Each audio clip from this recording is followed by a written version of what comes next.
We're going to start Lamed Daled Amid Beis, second to bottom line, Amar Rava. We said if you plant truma,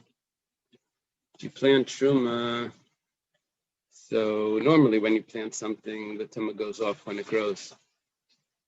But by truma, we said there's a mila, that there was a stringency that they put on truma that it doesn't go off. So Amar Rava Afanan Namitanina, we have another source for such a mila, such a increased level of sanctity or purity that needs to be for things that are sanctified, that the tumah doesn't go off, or other types of halachas that are specifically for things that are sanctified. We have another source for this from a Mishnah. It says, "V'nosan alav mayim chayim el keli." It's a price. That he put the water, living water, into the vessel. That it goes directly into the vessel. We're talking about the water, the paraduma. That it goes directly into the vessel where the ashes are going to go. V'nosan, and it says you put it al matlushin in them. That means that you put it from one vessel to another vessel. So this seems to be a contradiction. But you said before that it was in the original vessel that you took straight from the spring. Rather, the truth is that according to the Torah, you were allowed to put it from one vessel to another. But the rabbis made a mila as like an advantage or a stringency that you're supposed to use the first one. This famous Taz that says that the rabbis never made a stringency on anything that the Torah says specifically that you're allowed to. And also, if the Torah doesn't tell me anything, the rabbis can make a stringency. But when the Torah says you're allowed to, and then the rabbis don't do it, I think this would be a question on that. Because it said clearly, v'nosam, the Torah says that you're allowed to. The rabbis come along and tell me that no, you have to be strict. Isn't there a famous Taz on that? I don't know. Okay. Amar Rav Simi Barashi Afanan Namitanina. Simi Barashi says that there's another source, Mishnah or Brisa. It says Taval Va'ala. Someone goes to the mikveh, then he comes up from the mikveh. So Oichel b'maiser. Immediately is allowed to eat maiser. Maiser would be maiser sheni.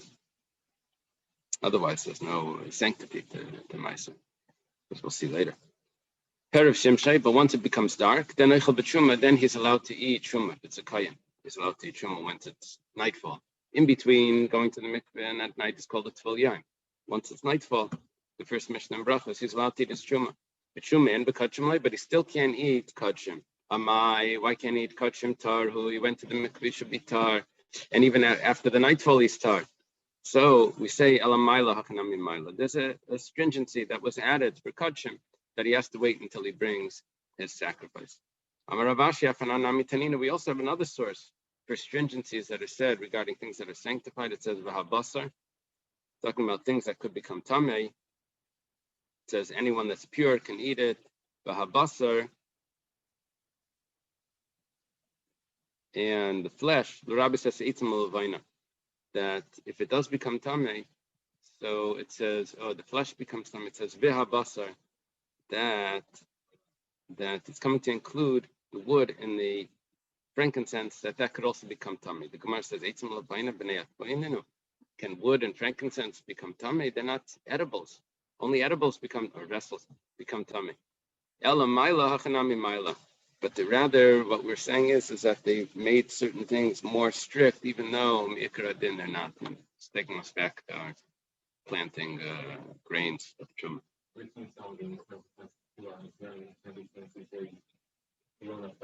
Right.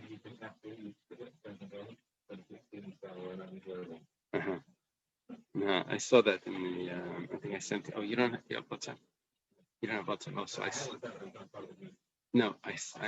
I had someone in Israel made this list of all of these alternative medicine. One of them was frankincense. All types of wild stuff. What to do? Wild stuff. Yeah, Avram Nassan's talking about frankincense for Corona. Okay. Yeah. Okay, just to make the ratio of the Keteris. We have a new Mishnah here. It says, Elu dvarim shadam yetzibem yedei chivasa bepesach. The following are things, are items that could be used for matzah. You have to eat matzah on the first night of Pesach. The following things are yeah. The following are things that could be used, are types of grains. Bechitin, you could use wheat. Besairin, you could use barley. Kusmin is normally translated as spelt. Shifain is rye. And Shibel Shul is oats. That's the normal translation. There's a machlekes in about everything. But that's common. And Shibel Shul, I think, is oats in Hebrew as well. The Yotzin b'demai. You can use demai. Demai is produce that's bought from an amaretz. And it's suspected that he didn't take meiser. But nevertheless, you're allowed to use that, even though you yourself didn't separate. So it's like in its untied state. But nevertheless, you're yotze if you eat matzah from demai. If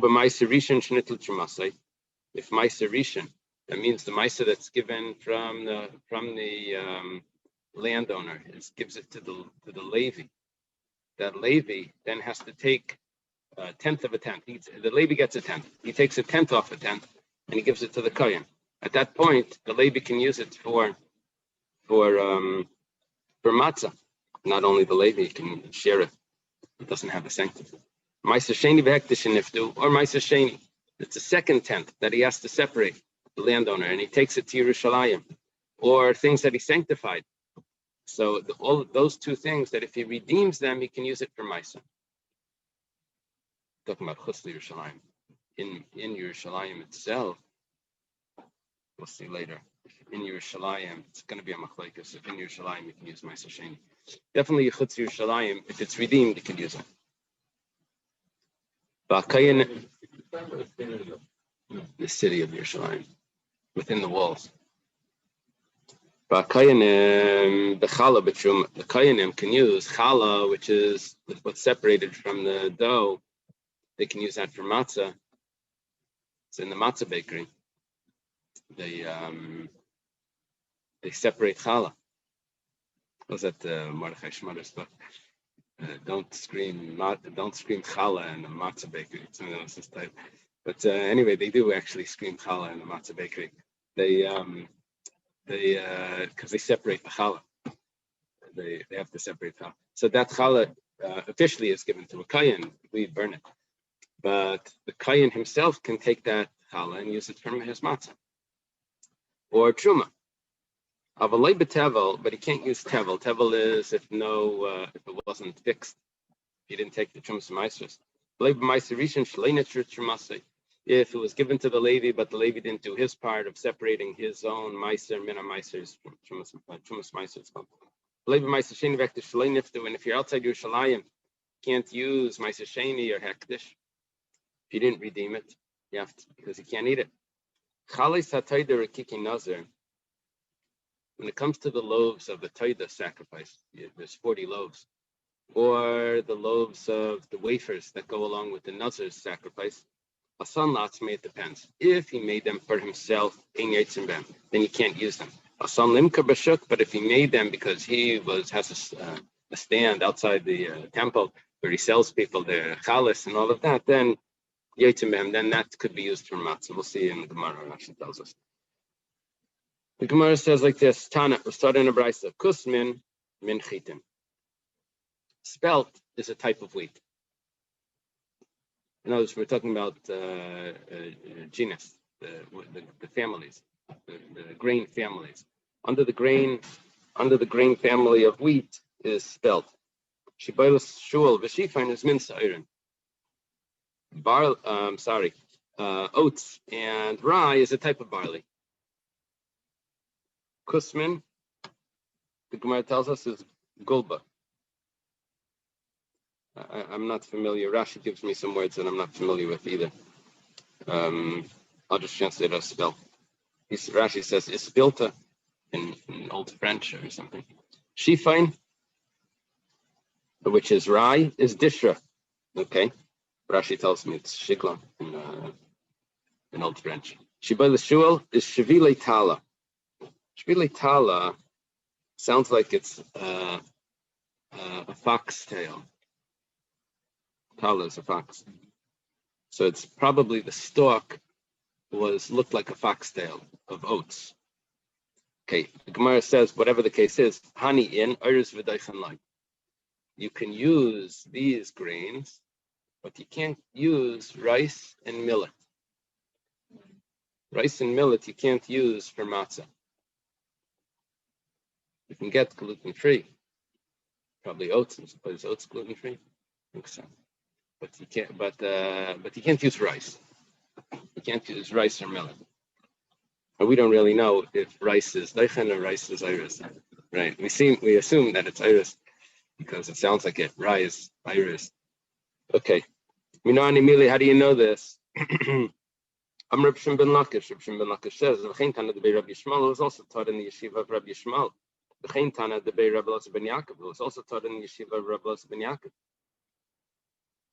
Amar Kra, the pasuk says, "Le'seichel alav chametz, don't eat on it chametz, bring to the sacrifice, korban Pesach. Shivas yamim teichel of matzos. 7 days you should eat matzos. Dvarim habayim l'deichimot adam yetzi b'em yedei chaybasei b'matzah. Things that could become chametz could be used for matzah. Yatsu elo, this excludes these. She'ein b'em deichimot el deisir chaim.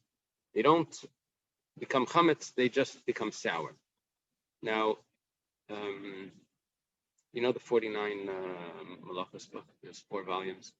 49 malachos. It's a gray set.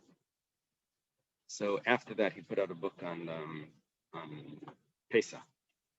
And in the book, he talks about scientifically what's the difference between at least that's where I read it. Difference between rice and wheat and other grains. He says it's missing one of the enzymes. Rice doesn't have amylase something. I forget what he calls it. And because of that, that's part of the leavening. So there's actually a scientific difference between the way wheat and the other grains leaven, and over the yeast, the respiration puts the bubbles into it. Okay, so rice doesn't become chametz. Rice doesn't become chametz. It only has sirchain, which means it sours. So therefore, it can't be used for matzah. Only things that could become chametz could be used for matzah. Makes things complicated. But exactly the thing that you're trying to avoid, that's the one that you use specifically for matzah.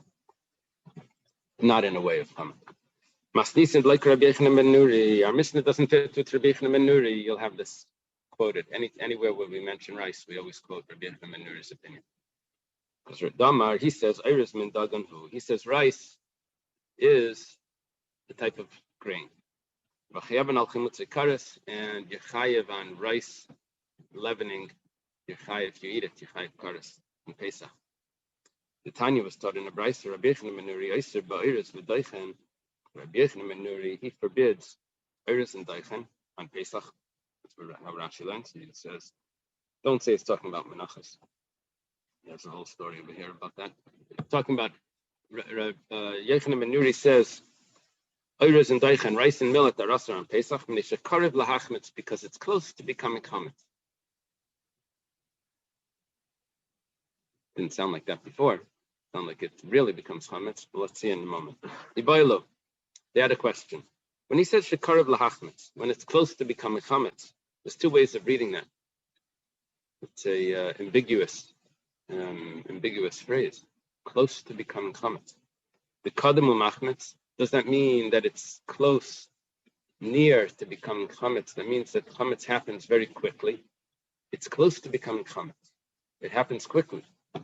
Or maybe karev lahachmetz havi chametz gam v'lo havi. Or maybe it's just close to chametz, but it's not really chametz. 2 ways of understanding that phrase, just like in English. Close to becoming chametz. Be careful. Right? It could happen very quickly. Or it doesn't happen all the way. That's the Gemara's question. So Tashema, Come and listen. The Tanya was taught in a brayso. Rabbi Yochanan ben Nuri, Oiris min daganu v'chayavan al chimutz kares v'adim yetzi dechavasi v'pesa. Back what we said before, we restated to say that no, it means that it becomes mamash chametz very quickly. Yechayav al chimutz kares. You're close to being chametz, but not chametz wouldn't give me kares. Okay. V'chein haya Rabbi Yochanan ben Nuri Yomi. Rabbi Yochanan ben Nuri also says karmis chayavas b'chala. Karmis is chayav and chala. What is karmis? My karmis. You have to remove challah from it. You have to remove challah only from the 5 grains, not from mother, not from rice. Amar Abaya, and Rabbi Yochanan ben Nuri holds rice as a grain. Amar Abaya, shitznisa, some sort of wild grain. My shitznisa, what is this shitznisa? Amar Papa, shitznisa the mishtachach beini kalnisa. Some sort of grain that's found next to the papyrus reeds. Okay. Whatever the case is, Rabbi Yochanan ben Nuri has a larger umbrella for grain, which includes rice, iris, teichen, and shatznisa, or whatever it is, karmis. Amar Rabba bar bar Chana, Amar Rabbi Yochanan, or Amar Rish Lakish. Here it says Rish Lakish. On the side it says that it's really Rabbi Yochanan. Rabba bar bar Chana, it's common to quote from Rabbi Yochanan. But there are times he quotes from Rish Lakish also. It says, Isa shenilusha biyayin v'shemen advash. You have a dough that instead of using water,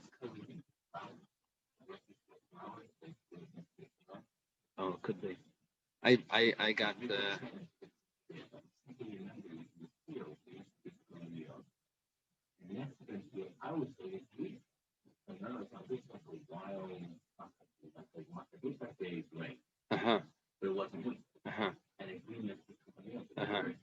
I read in the Steinsaltz that he has one of the options that it's a wild grain that grows in Israel. Yeah, you should look at that. It was an interesting. No, I didn't. He has all these Latin terms, but I didn't. Anyway, okay.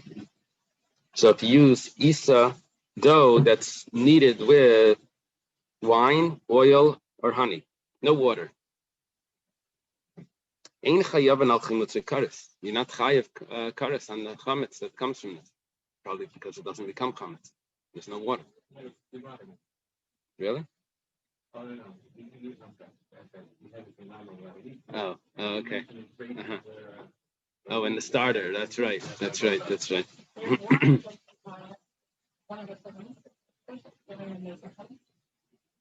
It's considered it's not. It's more than May Paris. It's considered May Paris is not one of the 7 liquids, but wine is one of the 7 liquids to make something wet to be susceptible to tumah. But when it goes into the flour, it doesn't necessarily turn it into chametz. Yosef Rav Papa Rav Huna Breder Rav Yeshua. Rav Papa and Rav Huna Breder Rav Yeshua. These are later Amirayim, the students of Abai and Rava. And they're sitting here, Kamei the Ravidi Baravin. They're sitting in front of Ravidi Baravin. But Yosef Ravidi Baravin Kamanamnim. Ravidi Baravin is falling asleep. Now, I don't know exactly if Ravidi Baravin is older. It sounds like he's like their senior. He's older. He's falling asleep, yeah. Or it's in the afternoon, late afternoon. So, Amar Le Rav Huna Breder Rav Yeshua Rav Papa. So there's a conversation going on amongst the students. Rav Huna Breder Rav Yeshua says to Rav Papa, my time with the Rish Lakish, or maybe my time with the Rabbi Yochanan, whichever one. What's the reason for Rish Lakish that says that wine, oil, and honey don't make chametz? Amar Le Damakra Leiseichel of chametz. Says, quotes the pasuk. Don't eat chametz. 7 days you should eat matzah. You see that juxtaposition there? Don't eat chametz. 7 days you should eat matzah. That tells me things that you could fulfill your obligation with matzah. Chayav al chimutzi kares. He takes it the opposite. Then you're chayav kares on the chametz. We did it before. Things that become chametz, you could use for matzah. That was excluding rice. Right? Now we're doing it the other way. Things that you can use for matzah are chayav kares if they're chametz.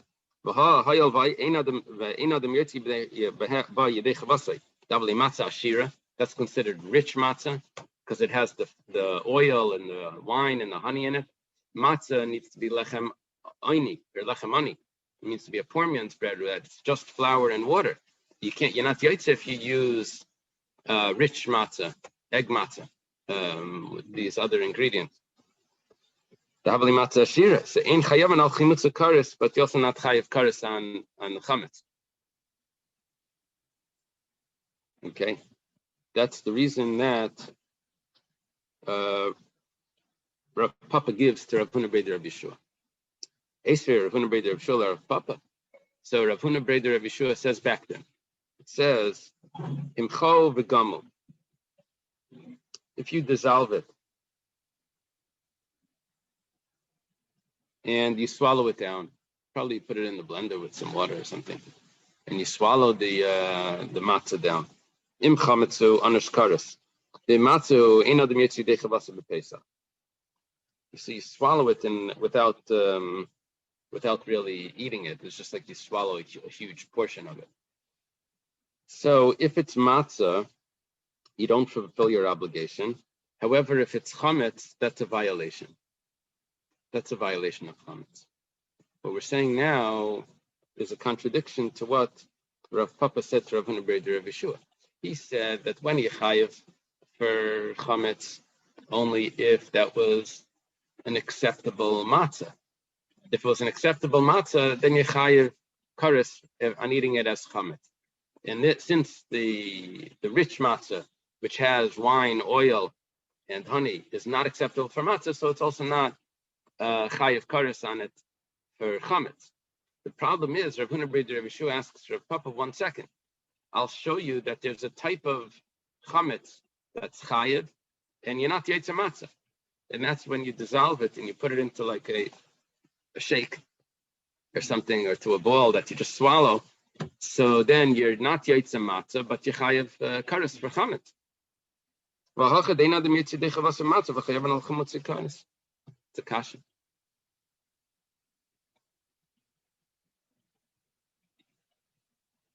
Itar buhu Ravidi Baravin. Ravidi Baravin wakes up. Amalu Dardaki. He says, children. I know the time of the Reish Lakish. The reason for Reish Lakish is Mishum Dahavid made Paris. It's because it's made Paris and made Paris ain't machmitzin, and made Paris don't make chametz.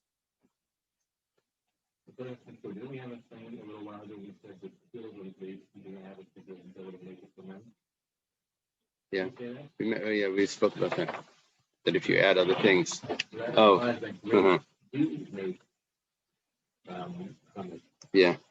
So Taisvis over here discusses if you have a mixture of made Paris plus water, then things get worse. Then it gets worse. Then if you just have water, then you have the normal 18 minutes. If you have straight made Paris,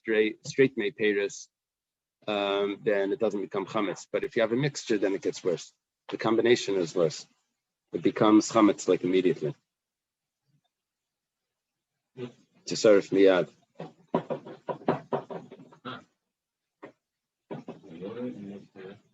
Makes it worse. Yeah, Taisus discusses this over here.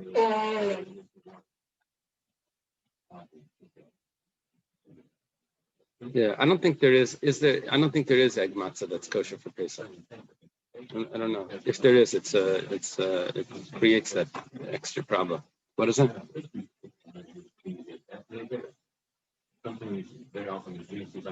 Yeah, it's concentrated.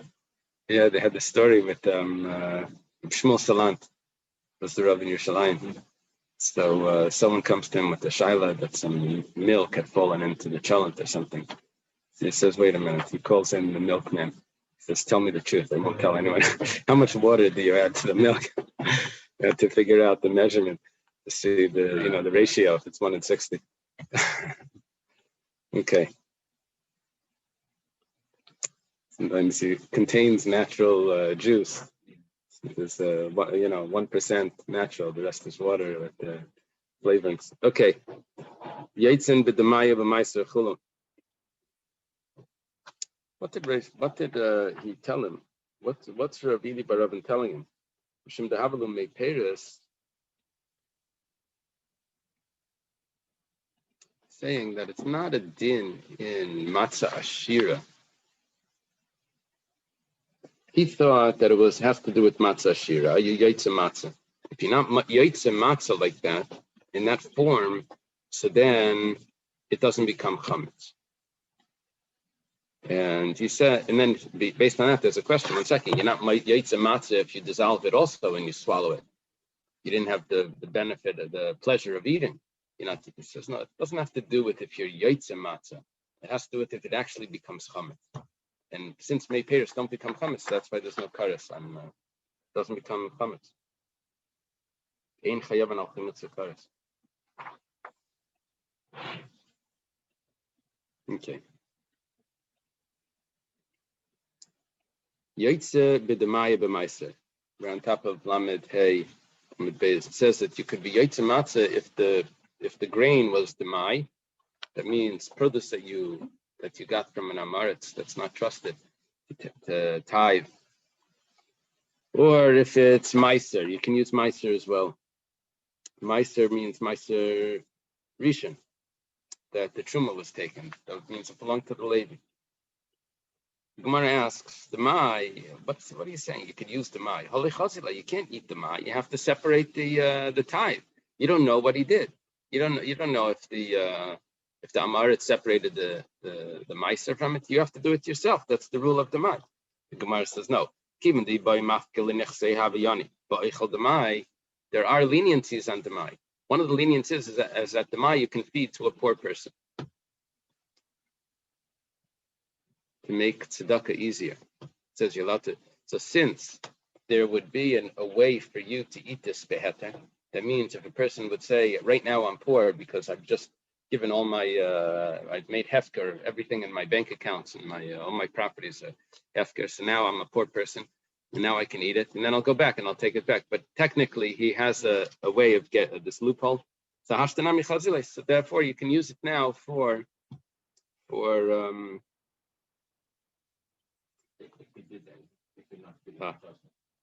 so the Gemara says,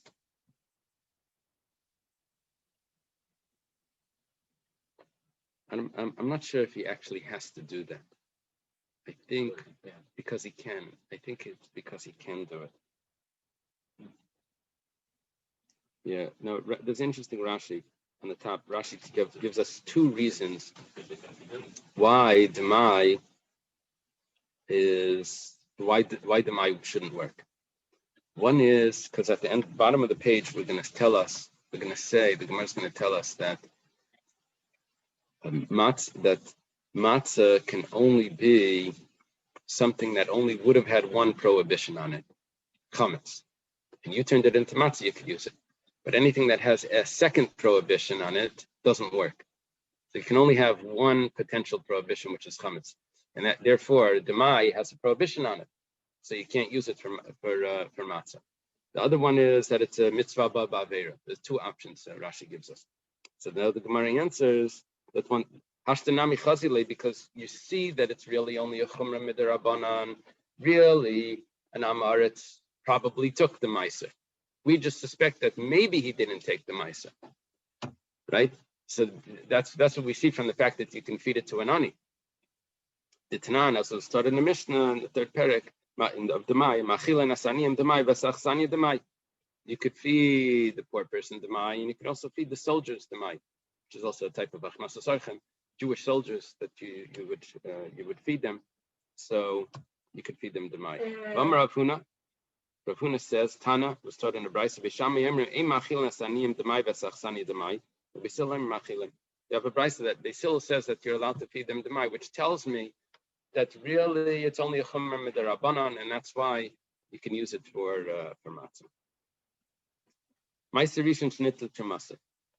This Gemara, whenever we mention Meiser rishon shnitl trumasa, the first time that the truma was taken, the Gemara always asks the same question. It's always the same Gemara. It always has this issue and it goes back and forth. Same. The amount of places that this Gemara is like it's all over the place. It says Pshita, of course you should be allowed to use Meiser rishon shnitl trumasa. Even the nitl trumasa chulin have it. You did everything perfect. It's Meiser Rishon. You gave the 10th to the Levi. The Levi gave his 10th, which is Trumas Meiser Mina Meiser, gives it to the Kohen. That's exactly what the Levi's supposed to get. And Levi fixed it. So what are you telling me that you can use that for matzah? It's like saying you can get it in public, so you can get it in there. Of course, it's all the same thing. It's all perfectly kosher food. The Gemara says like no, you have to be medayak. What happened was he only took meiser. It was only meiser that Trumas meiser was taken from. You skipped the Truma Gedola. Shektimu b'shibalim. The Levi goes to the field, and he gets his meiser before the owner was able to take the truma, because he took it before the owner was chayav in truma. When's the owner chayav in truma? Only after it's harvested, and then it's put into the granary. Then the owner separates his truma, and then he brings it into the house and he separates his meiser. This Levi was impatient. He goes to the field. He gets it before it's harvested, and he gets his meiser, so no truma was ever removed. And now we have a chiddush. But not only many trumas meiser, but not many truma gedola, and the truma gedola wasn't taken. And you have a chiddush that nevertheless you can use this for matzah, even though the truma gedola, the first truma, which is 2 out of 100, right, 1 out of 50, wasn't taken. Look at the Rabbavo, like Rabbavo taught. Rabbavo is a student of Rabbi Yechon, or a student of Rabbi Yechon. In Eretz Yisrael. Amar Rabbavo, Amar Reb Shimon ben Lakish. Rabbavo says the name of Reb Shimon ben Lakish, Meiser Rishon Shektima b'Shibalim Patim Truma Gedola. It's not just that you can use this for matzah, it's more than that. He's actually pater from taking Truma Gedola. Because what the Levi did was he avoided the Truma Gedola by getting it so early. Shenemar, as it says, Bari Meisim Imenu Truma Hashem, Meiser Mina Meiser. He will separate from it the Truma for Hashem, 1/10 of a tenth. He only has to do his own meiser, but he doesn't have to go back and do truma gedola. The words are trumas meiser min meiser. I'm not sure what they mean. Truma gedola. The Levi doesn't have to do truma gedola. I don't know what trumas meiser min meiser means. A second time truma? I'm not sure.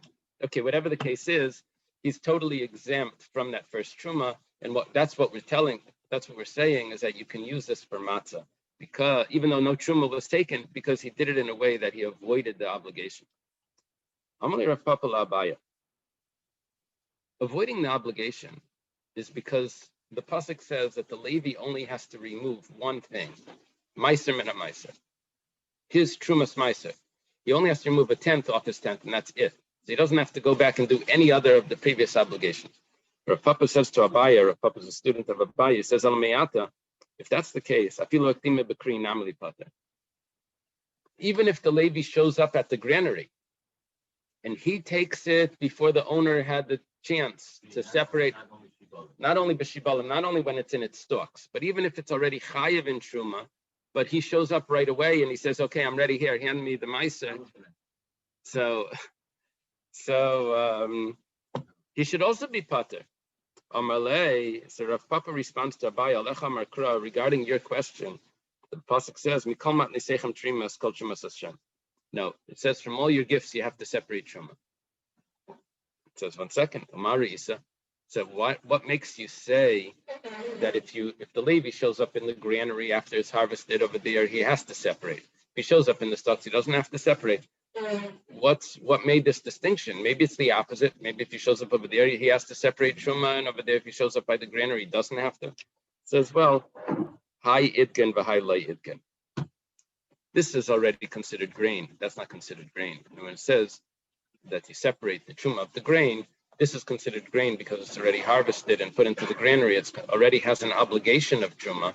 The obligation doesn't go off just because it's in the hands of a Levi. Okay. Ma'aser Sheni v'Hekdesh niftuchula. What about Ma'aser Sheni and Hekdesh that were redeemed? We said that that's acceptable to be used for matzah. The Gemara says, Pshita, of course it could be used. It's regular produce. She redeemed it, but you forgot to pay the fifth. You didn't get a chance to pay the fifth yet.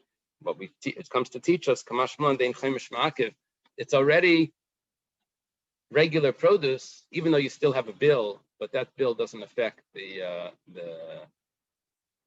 status of the grain. The kainim can use challah and truma, pshita. That's obvious. For them, it's perfectly kosher produce. I could have thought that maybe matzah needs to be acceptable for everyone. Matzah riba. It says matzah is an extra time, which tells me that you can even use matzah that's only acceptable to one person or to one type of people. Yeah. Kayan matzah. It would be less because it doesn't have the same market. So, avalei tevel. You can't use tevel. Tevel is when the truma and the meiser wasn't taken. It's right. It's straight from the field, and it's not. Nothing was removed. Versus pshita. That's obvious. No one's allowed to eat it. So it's pshita because it's a mitzvah abba ba'avera. Right? It says like tzricha b'tevel tivol midirabanan. It's only rabbinically tevel. Why? Shazara batzashenanakav was grown in a flower pot that doesn't have a hole in the bottom. So therefore, this is a way of avoiding the daraisa of trumas and meisters. Yeah, this is one of the solutions that they were giving to the farmers, but it would still be rabbinically obligated. So if you grow it in flower pots, you can avoid the biblical laws of trumas and meisters. So therefore, it's only tevel midirabanan. However, here we're seeing that mitzvah haba ba'avera, even midirabanan, is a problem, even a rabbinic avera. Therefore, you're not yaitza matzah with this. That's the chiddush. You can't use meiser rishon that the truma wasn't removed. The Gemara says, pshita, of course not. You have to remove the truma. The Levi has to separate his trumas meiser. It's not a real truma. It's a meiser and a meiser. It's a second truma. Leitzricha shekdima b'kri. We're talking about you came to the granary. The Levi comes to the granary, and he takes his meiser, but the owner did not give the truma originally. Why? Because he showed up right exactly at the point when it was just finishing off the granary, and that's the time. That's exactly what we were saying before. But before we said that you're chayiv in truma. So what's the chiddush over here?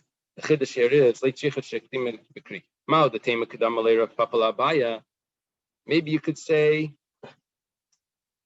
that, like Rav Papa said to Abaya,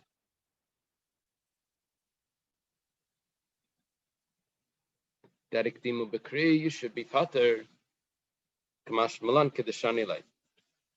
Rather, it's the way he answered it that says that you're chayav. Before we had a question. What are you telling me a difference between if the Levi shows up when it stalks or if the Levi shows up when it's already in the granary? So we asked, maybe you should be pater on both. So we answered, no, you're only pater on if you showed up at the stalks, but not at the granary.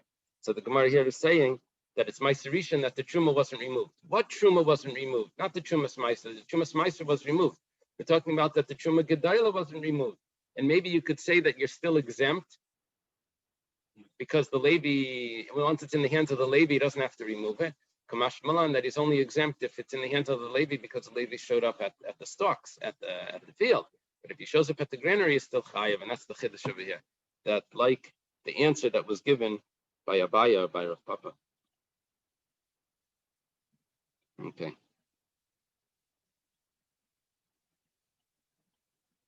Yeah. Rav Papa asked Abaya the question, and Abaya gives him an answer.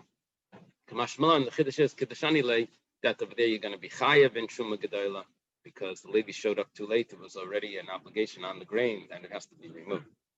So that's why it won't work. And also with meiser sheni and hekdesh, that was not redeemed. The Gemara says, Prita, of course not. It wasn't redeemed. You can't use it. Rather, it was redeemed. So why do you say that it wasn't redeemed?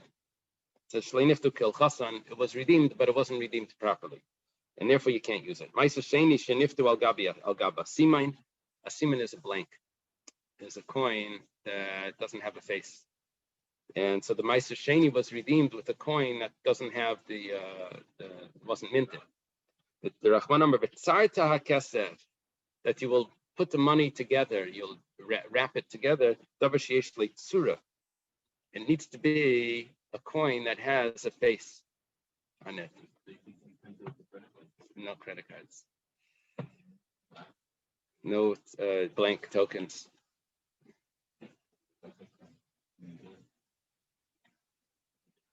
Yeah. They don't have fake coins. That doesn't exist, right? There's no like counterfeit coins because it has a value, whatever thing. It would only be on a bill, right? But today we don't use real materials anyway, so it wouldn't be. We avoided counterfeit coins. Fake coins were a big business even back then. Right, because they would use different metals or not the real metal. Wouldn't be real silver. It would be lots of things they did. They would clip them also. So they weren't the right size. They would. Right. You know who invented those lines on the edges of coins so that you can tell if it's been clipped? When did that? Where's that from? Sir Isaac Newton was the head of the mint in England, and he invented it. Very interesting. Okay, so that's when it comes to the Ma'aser Sheni, it has to be redeemed with the proper coin. The hekdesh shechilu al gabi karka. Now, when it comes to hekdesh, you have to redeem it on money, not on property, not with real estate. Rachman Amar b'nas nakesef v'kamli, that he gives the money, and then the sanctified is redeemed. Okay.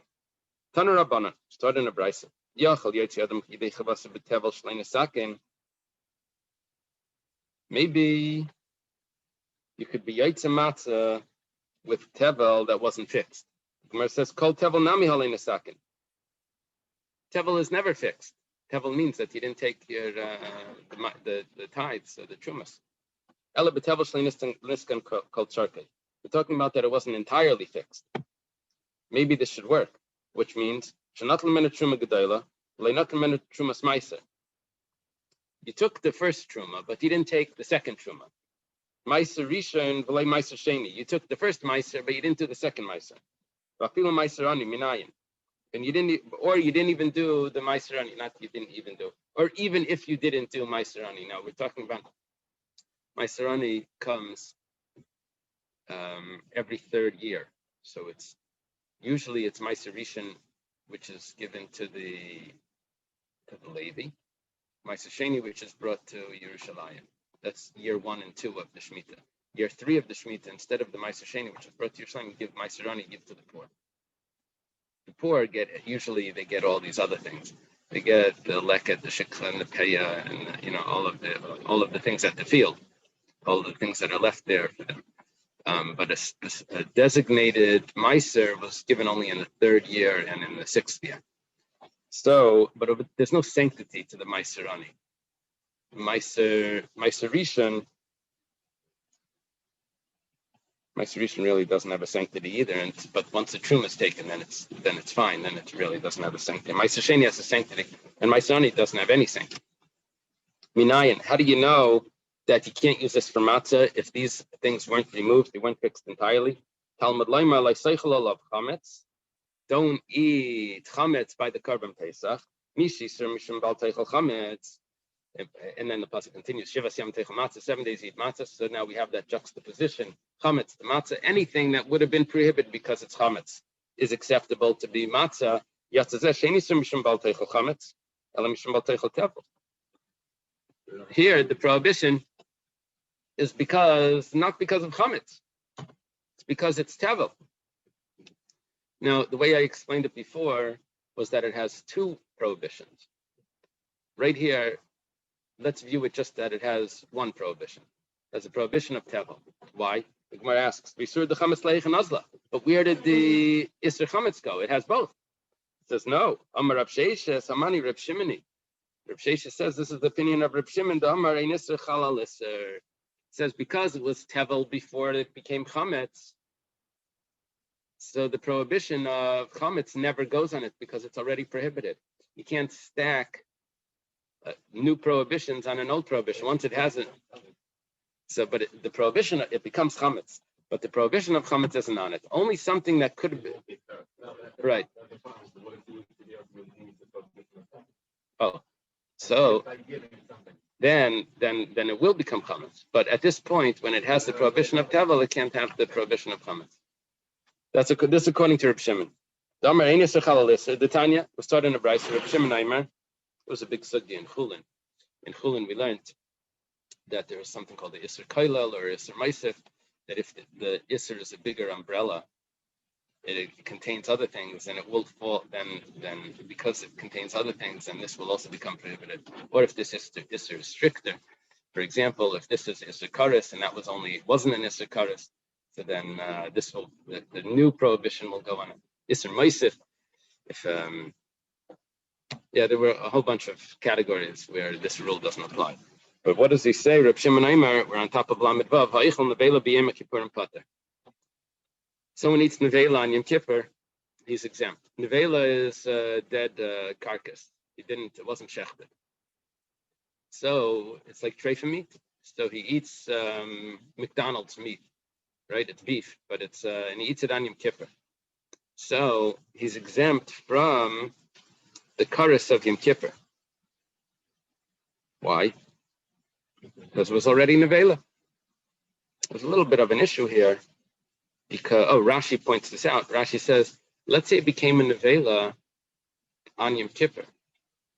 That means it was alive. So you had a prohibition of Yom Kippur first, and then the animal dies.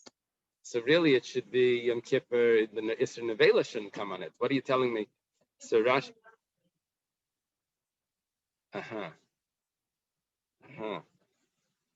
Kamli Duramine would have to do with a punishment. You did two things at the same time that happened mamash at the same time, right? You stole exactly right on Shabbos. You stole on Shabbos.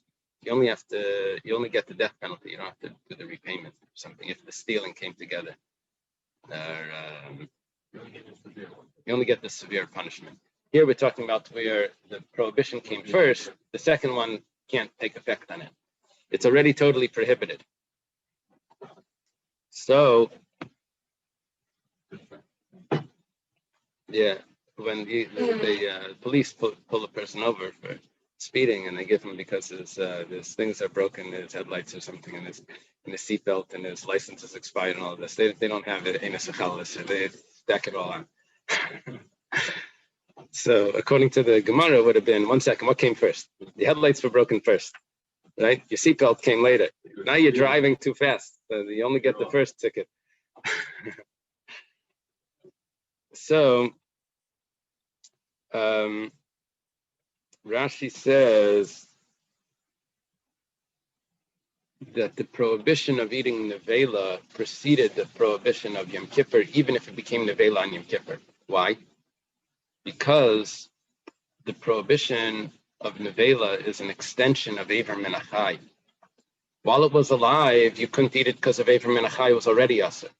Now a prohibition of Yom Kippur shows up, and then it becomes a nevela. So really, the Eiver Min HaChai and nevela continues on. So it was really prohibited before the prohibition of Yom Kippur doesn't take effect on it. Tosfos is a little bothered by this. He says Eiver Min HaChai and nevela are not the continuation.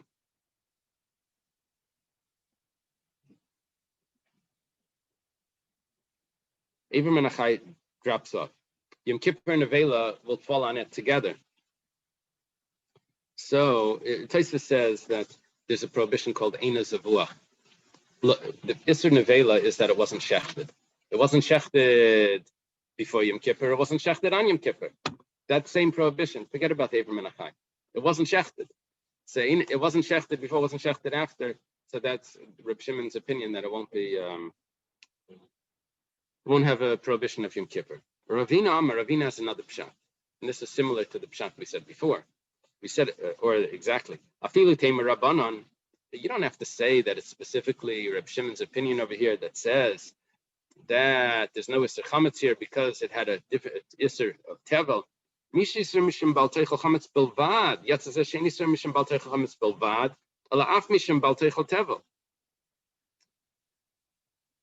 The only matzah that you can use is something that would have been only prohibited because of chametz. But here it has a second prohibition also of tevel. You don't have to come on to Isser Halal Isser that it doesn't have a prohibition of chametz at all because it's tevel. Even if it does have a prohibition of chametz. But matzah can only be something that could have been prohibited only because of chametz. It doesn't have a second prohibition on it. The Gemara says, Midi Bilvad Ksiv. Does it say Bilvad? Doesn't say Bilvad. Let's accept the other answer that this follows the opinion of Reb Shimon. Like Reb Sheshes said, that this is the opinion of Reb Shimon that says that there is no Isser of Chametz on it. Rashi, on top of Lamed Hey Amud Beis, Demai Halechazilei, Misha Yisuri Mishum Bal Teichel Chametz Levadai at the Yetzav B'Shim. He learns as if that's the maskana. That's what it looks like. You see that he uses the word levadai. That's why when I was explaining this before, I explained it according to the way Ravina says it, even though the Gemara rejects it, because Rashi was accepting them. I'm not sure exactly why he had to do that. He could have said, oh, maybe it was clear. But the only way of learning that was levade because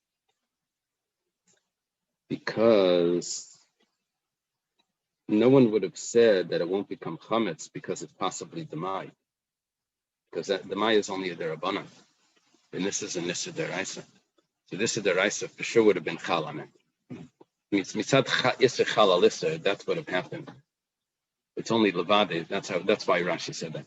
Then Rashi gave the other pshat of mitzvah b'aver. Okay. Tanarabana was taught in a brayso yochel adam yitzidei chavas b'ma'aser sheni b'Yerushalayim. Maybe a person, we said before that a person can use ma'aser sheni in Yerushalayim. That's where we were understanding. We said ma'aser sheni v'hektish sheniftu. It was redeemed. But how did we learn it? It was redeemed and it wasn't in Yerushalayim. That's why you needed to redeem it. Let's say it is in Yerushalayim. Do you have to redeem it? No, that's why you eat over there. But here it says maybe a person can eat ma'aser sheni b'Yerushalayim and he can make it into matzah and it could be yetzer matzah. Talmud leimar lechem oini mashenechel ba'aninas yatzazeh she'in nechel ba'aninas ela b'simcha. It says the word oini, and we learn from that only something that could be eaten in poverty, it's with an ayin. But we learn from it similar to the aleph. The aleph is an oini. Someone that's in mourning, in the first day of his mourning before the body is buried. So he's an oinen and he's exempt from mitzvahs. He's not allowed to do work in the temple. So he's not allowed to eat sacrifices.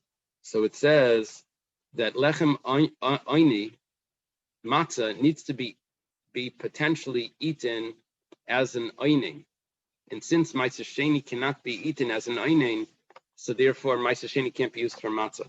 Div Rabbi Yossi Aglili, that's the words of Rabbi Yossi Aglili. Rabbi Kiva Aimer, Rabbi Kiva says matzah's riba. No, we have an extra word matzah which includes that. We used this before to include challah.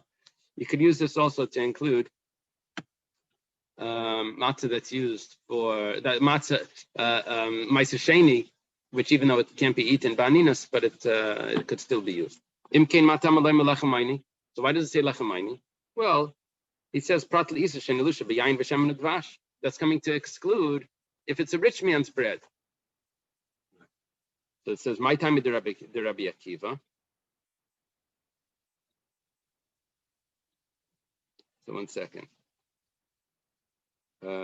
We just explained Rabbi Akiva.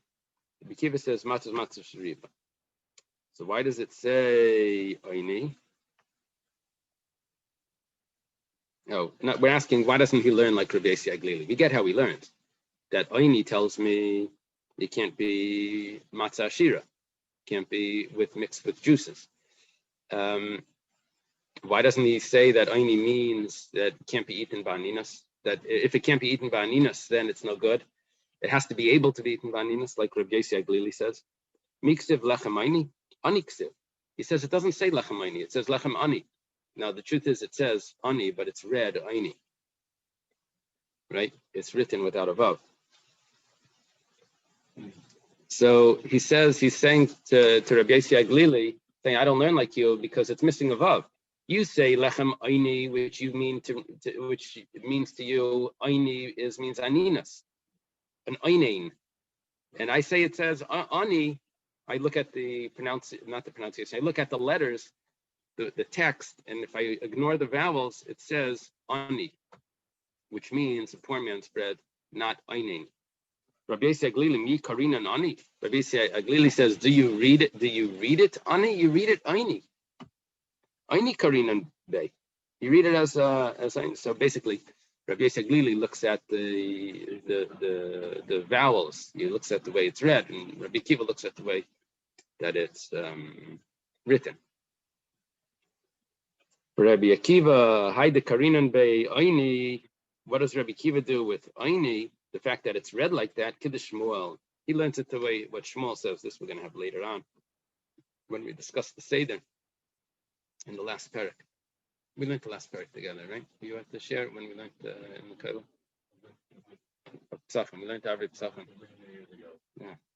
So over there, Shmuel says, Damar Shmuel, Lechem Aini, Lechem She'inim Malav Tvarim Harbe. Why is it called Lechem Aini? If it's really a poor man's bread, why do you call it Aini? Aini means to respond. It's a bread that you respond on it many things. What do you respond? You respond to halal and agada while the matzah is sitting in front of you. That's she'ainin alav dvarim harbe. You say many things over the matzah. V'savar Rabbi Akiva isa shenilusha b'yayin v'shem nedvash loy. Rabbi Akiva holds that you can't use dough that's made from juices, wine, oil, and honey. V'atanya ein lashnis b'pesach b'yayin v'shem nedvash. You're not allowed to make dough with yayin, shemen, and dvash on Pesach. We're talking about the matzah because it's going to become chametz. But let's say you did. Rabbi Gamliel says you burn it immediately. He holds that it becomes chametz immediately. The chacham say you eat it. You can eat it. It's kosher. Rabbi Akiva says, talking about we're using this for the matzah. That's our assumption. Our assumption is that using this for matzah. Rabbi Akiva Shafti Haisa Eitzel Rabbi Elazar Rabbi Yeshua. I was spending the holiday. I was residing by Rabbi Elazar and Rabbi Yeshua. They were his teachers. And Valashti Lahem Isa B'Yayin V'Shem Nedvash. Could be. Rashi says Shvisasi Haisa.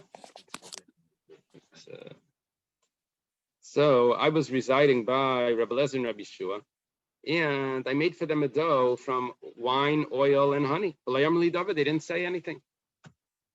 They probably ate it also. That's what he's suggesting. So you see, it's no problem. So why did Rabbi Akiva say that you can't use it for matzah? It needs to be lechem ani. When he says that he used it for Rabbi Elazar and Rabbi Yeshua, they used it for matzah. Okay, now the Mishnah goes on, the Brisa goes on. We just finish it off. Even though you can't knead it, but you can still smear it on the top. You know, they put like a glaze or something. You can put the juices or oil or honey on the top. Asam the Tanakama. That goes according to the Tanakama that says ein lashin, but if you did, it's not a problem. The Chum say no. If you can use it to knead, you can put it on the top. If you can't knead it, you can't put it on the top either. But everyone agrees that you can't use lukewarm water to knead the dough. It has to be cold water. Gemara. So we go back to our question. We have a contradiction in Rabbi Akiva. You're allowed to make matzah out of wine, oil, and honey. Gemara says like kasha. Habiyam tavish and habiyam tavsheni. The Gemara's term for this is there's matzahs mitzvah. There's the matzahs that you use for the seder. That's a mitzvah to eat matzah. That needs to be lechem ani. That's where Rabbi Akiva holds it can only be flour and water. And then there's the rest of Pesach where you can use these. Kedamalu Rabbi Yeshua lebnei. The B'nai, Rabbi Yeshua says to his son, what's the Gimel over here? Rabbi Yeshua ben Levi, the B'nai. Yomi kama like Talishli b'chelva. Says the first day of Pesach, don't mix milk into the matzah. Mikan be'elach lushli b'chelva. After that, you can mix milk in. So, Gemara says, 1 second. That's a problem always. But Tanya, we had a brisa, we learned this recently. You can't make dough with milk. And if you did, then there's a problem because you might end up eating it with meat. What he means is, don't mix it with honey. He said milk. He meant lactose. I don't know if that's going to work. He meant sweetener. After that, you can mix it with a sweetener because you can't use a sweetened dough for the Seder. Sweet matzah. Really, you can use milk. Even the rest of Pesach, the rest of Pesach, you can use even milk. We said that you're not allowed to use milk and bread because you might eat it with meat. It says ke'entura, similar to the eye of an ox. If you make it in a different shape, or another pshat is if you make it small, so then it's recognizable. It's a siman. What you're going to use it for? It would be a little bit different. It depends how much you added in. Depends how much you added in. Not necessarily, actually. Remember, one time, my mother had a recipe for bread, and that involved milk, and she got some food coloring to put it in. But you can't eat it. It was probably delicious, but you can't eat it when it's discolored. The color is important in the food. So it's like they tried the ketchup once. They tried to switch a color in the ketchup, and it didn't go. The color is important. Okay, I guess we should leave it here.